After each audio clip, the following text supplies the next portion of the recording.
Meteorológica da ONU alertou hoje para a maior concentração já registrada na atmosfera de dióxido de carbono, o principal causador do efeito estufa. Um recorde para ninguém se orgulhar. A última vez que o planeta Terra registrou uma concentração de dióxido de carbono parecida foi entre 3 e 5 milhões de anos atrás, quando cientistas acreditam que a temperatura era cerca de 3 graus Celsius mais quente e o nível do mar até 20 metros mais alto do que agora. O CO2 é o principal gás responsável pelo aquecimento global. Em concentrações normais, o dióxido de carbono ajuda a manter o calor do Sol na atmosfera. Mas quando há mais desse gás no ar, o planeta se aquece mais do que o normal. E esse aquecimento causa mudanças no padrão do clima, mais furacões, tornados e ondas de calor. O alerta é da Organização Meteorológica Mundial, uma agência da ONU. O estudo concluiu que em 2022 o nível de CO2 na atmosfera foi 50% maior que o registrado antes da Revolução Industrial e que continuou a crescer este ano. O comunicado afirma ainda que, apesar de décadas de alertas da comunidade científica, de milhares de páginas de relatórios e de dezenas de conferências sobre o clima, ainda estamos caminhando na direção errada. O secretário-geral da organização, Petteri Talas, afirmou: essa mudança climática não é apenas uma questão de temperatura, mas sim uma mudança mais ampla e em toda a atmosfera. Praticamente todo o planeta sentiu um aumento de ondas de calor. Cerca de metade tem enfrentado um aumento de inundações e 1/3 assistiu a um aumento de eventos de seca.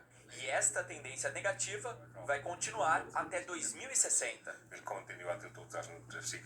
Eventos climáticos extremos colocam em risco a sobrevivência humana, principalmente quando eles se intensificam ou são mais frequentes.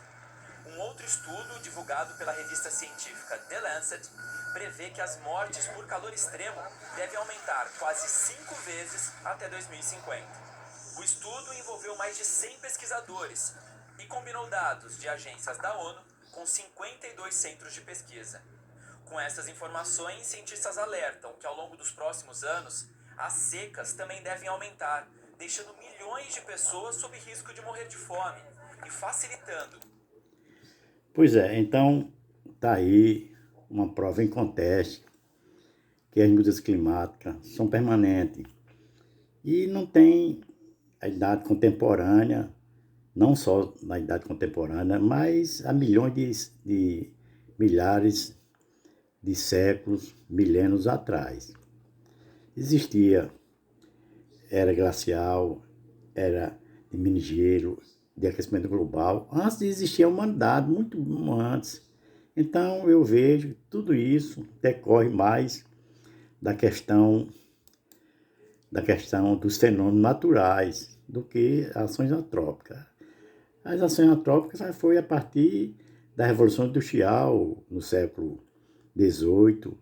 Isso é recente, isso foi ontem. E a gente bate na tecla sempre que as mudanças climáticas decorrem desde a Pangeia, quando os continentes eram interligados e foi com colisão com placa tectônica devido oriundo do calor do interior da Terra, que vem esse processo, esse mecanismo das mudanças climáticas, tanto em deriva continental, o mar recuando, porque à medida que a deriva continental faz com que as montanhas e as serras ascendem, como por exemplo o plano da Borborema, há milhões de anos atrás, era mais baixo, e com o decorrer do tempo vai aumentando sua altitude, Cordilheira dos Andes, o Himalaia e tudo mais, os Alpes Suíços.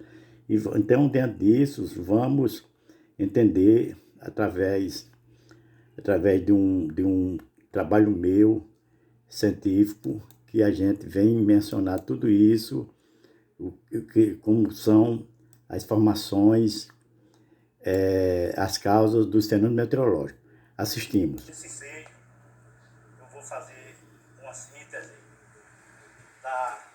das ocorrências dos furacões recentes que ocorreram no Caribe, na Flórida, no Golfo do México, e trouxe muita destruição e perda econômica para os Estados Unidos e todo o Caribe, de Cuba, São Domingos, Porto Rico, com os furacões com os furacões Harvey e Irma. Então, a ciência meteorológica, que estuda esse fenômeno meteorológico da natureza, a gente não tem uma explicação plausível a respeito das causas dos furacões, do El Niño, por exemplo, tormentos, e outros fenômenos da natureza que não são explicados ainda. Eu levanto a hipótese que esse fenômeno da natureza, o fator determinante é o magma do interior da Terra, que provoca o El Niño quando tem intensidade e o calor. Quando tem menos calor, é o Laninha. E os furacões lá no Golfo do México, como houve em 2005 Katrina, que teve grande prejuízo para a economia dos Estados Unidos, agora, mas depois de 12 anos, ocorreu esses furacões, Harvey e Irma. Foi devido porque, assim, 12 anos, o Golfo do México ficou, a atividade do magma ficou moderada e por isso diminuiu a intensidade dos furacões. Mas agora o magma está com uma ação maior, intensidade maior, por isso esses furacões já citados anteriormente.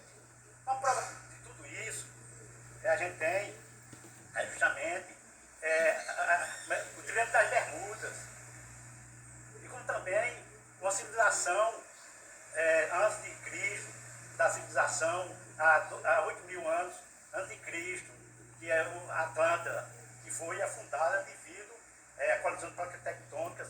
Certamente essa civilização se afundou. E o Triângulo das Bermudas tem episódios, gravações até na década de 40, 45, logo após a Segunda Guerra Mundial, que sumia aviões, navios lá no Triângulo das Bermudas. E tudo é causado pelas colisões tectônicas que cria um campo magnético, os aviões estão passando em torno, os navios estão navegando, vai a pique. Então, por exemplo, o Havaí, a ilha lá no Pacífico que pertence aos Estados Unidos, tem uma ilha, tem um local que são 11.000 quilômetros, são 11.000 milímetros de chuva ano. Já próximo, 100 quilômetros só, outra ilha só chove 500 milímetros. Por que isso? Porque no local que chove muito, os vulcões são submersos e tem uma grande intensidade de vapor. E no outro lado, os vulcões são continentais, que emitem muito calor e ar seco para a troposfera, que aquece, não condensa. E no outro lado, condensa. Essa é a explicação, o princípio primordial de todo fenômeno climatológico da natureza, que é o calor do magma da Terra.